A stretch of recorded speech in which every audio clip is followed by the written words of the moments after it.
Le progrès consiste à briser les structures mentales basées sur les idéologies des générations antérieures, qui sont pourtant parfois le fruit d'une sélection naturelle. Les différences comportementales entre hommes et femmes ne sont pas des constructions sociales. Elles sont en partie influencées par nos hormones. En effet, les œstrogènes, par exemple, rendent les femmes plus imaginatives et plus promptes à décoder les émotions. Selon les travaux de Pauline Maki, docteur en psychologie à l'Université de l'Illinois, il stimule deux régions du cerveau, l'hippocampe et l'amygdale, impliquées dans la sociabilité et le ressenti émotionnel. C'est pourquoi la sexualité influence nos choix professionnels. Les femmes sont en effet présentes à 77% dans les domaines sociaux. Les hommes, quant à eux, apparaissent comme plus dominants et enclins à la prise de risque.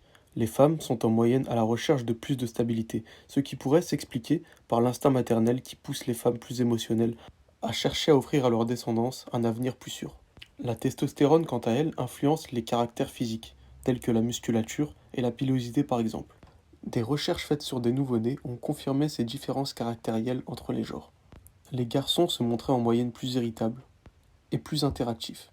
Chez les filles, on observait l'apparition de certaines expressions émotionnelles comme la peur, plutôt que chez les garçons.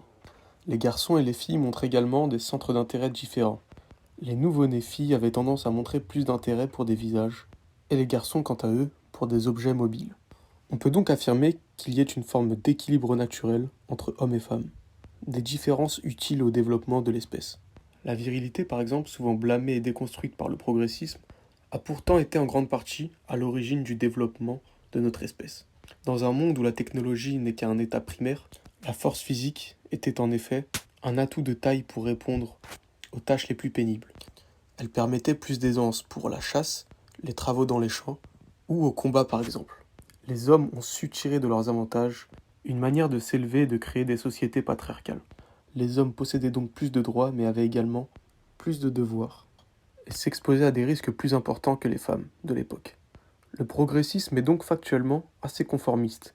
Il décrit davantage un souhait ou un idéal égalitaire plus qu'une réalité scientifique. Les constructions sociales sont souvent influencées soit par la nature humaine, soit par une logique naturelle. Les révoquer, c'est parfois combattre notre identité intrinsèque. La politique s'empare peu à peu de ces idées afin d'aller dans le sens de l'idéologie dominante, ou plutôt s'en sert de prétexte afin de créer une sorte de diversion.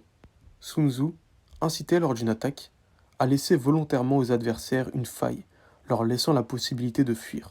En effet, les ennemis se voyant acculés, l'instinct de survie les pousserait à se battre jusqu'au dernier souffle. Dans le cas où ils auraient la possibilité de fuir, cela aurait tendance à disperser l'attention, créer la division, du fait que certains hommes préféreraient fuir plutôt que prendre des risques. Donc finalement leur laisser cette possibilité, ce serait créer une dispersion idéologique, plutôt que les rassembler vers un seul et même objectif. Selon moi, l'hypocrisie autour de l'immigration permet ce même type de procédé. Elle fait office de diversion et empêche le continent africain de résoudre ses problèmes. Ils mettent en effet plus d'énergie dans le souhait de quitter le continent, car l'Occident leur laisse volontairement la possibilité de ne pas être acculés, ou d'avoir une chance de ne pas l'être. L'instinct de survie les pousserait sans nul doute à mettre le doigt sur les réels problèmes du continent. Et s'ils imposaient unanimement leurs solutions, cela menacerait forcément les intérêts de l'Occident. Le progressisme et la bien-pensance deviennent donc peu à peu un argument de manipulation, faisant ressentir de la culpabilité aux arriérés qui s'y opposeraient. C'est une méthode qui permet de rejeter la logique. Elle pousse au nihilisme le plus néfaste. Il pousse en effet à la déconstruction des stéréotypes et préjugés. La catégorisation est pourtant un mécanisme élémentaire et universel de la perception humaine, qui consiste à découper le monde environnant en catégories à partir de traits caractéristiques. Ce processus est automatique et involontaire. Il permet d'identifier des groupes sociaux ou des individus, de se repérer et de se positionner dans la société. Ce processus est une méthode naturelle de protection. L'humain a tendance à suivre instinctivement par mimétisme. L'environnement influence, souvent l'idéologie ou le comportement. Cela permet une forme d'acceptation, de valorisation ou dans des cas plus extrêmes de survie. Certains humains abandonnés dans la nature, n'ayant pas d'autres repères, avaient tendance à mimer leur comportement sur celui d'animaux. Les chances qu'une personne ayant évolué dans un milieu où une certaine idéologie ou des comportements sociaux sont dominants adopte instinctivement les mêmes comportements ou idéologies sont factuellement grandes. Avoir des préjugés pousse donc dans le pire des cas à s'être méfié de manière injustifiée, alors que la déconstruction quant à elle pousse à la naïveté qui peut exposer à un danger bien réel.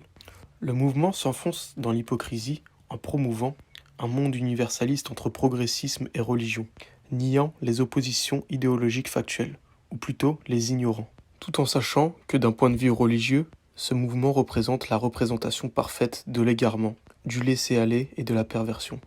On aurait donc tendance à croire que le progressisme finirait logiquement par laisser la main mise par la soumission à une culture ou des croyances plus dominantes, comme l'islam par exemple. La bien-pensance aurait tendance à ignorer la réalité, même lorsqu'elle est constatée, et donc finirait par laisser la main mise et tous les droits de développement aux croyances autoritaires et dogmatiques. Mais en réalité, l'opinion publique use de méthodes tout aussi autoritaires. Les méthodes sont tout simplement d'altérer notre état de conscience par le biais d'une propagande médiatique ou culturelle à répétition. Pour conclure, selon moi, le progressisme se donne avant tout une image de bienveillance qui nous ferait avancer, comptant sur le bon vouloir de la population, mais seulement dans le but de masquer des intérêts et une aliénation bien réelle, qui nous pousse à ignorer la logique et dissocier notre état de conscience. Car cela nous pousse à remettre en cause qui l'on est, ce que l'on veut et ce que l'on pense.